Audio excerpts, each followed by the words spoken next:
measure my coconut oil. It depends on how much I'm gonna make. Maybe a cup. In the microwave.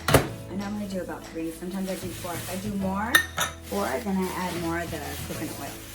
Making granola, you add whatever you want whenever you feel like it. And I do about a half a cup of pepitas. I do a lot of pepitas because pepitas are really healthy for you. Add about that much. The kids really like coconut, so I add shredded coconut, but you don't have to if you don't want to. And then normally I'll add almonds or walnuts, but today I don't want to. The honey does make a difference. You want to start buying a higher quality honey. I really like this brand, which is Heavenly Organics. They're my favorite one. And then you mix it all in. See?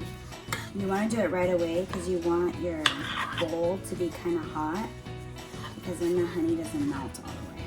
I've also done like cinnamon, pecan, all that kind of stuff. I do a lot of granola. You want it really covered. And then you bake it under 375 for about 8 minutes. That's it. Not too long because then it gets burnt and yucky. And you want to smash it down so it's pretty even. Pick it up.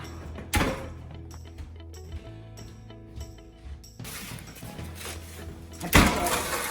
It's burnt. Fuck. I burnt it. Honey, this is burnt.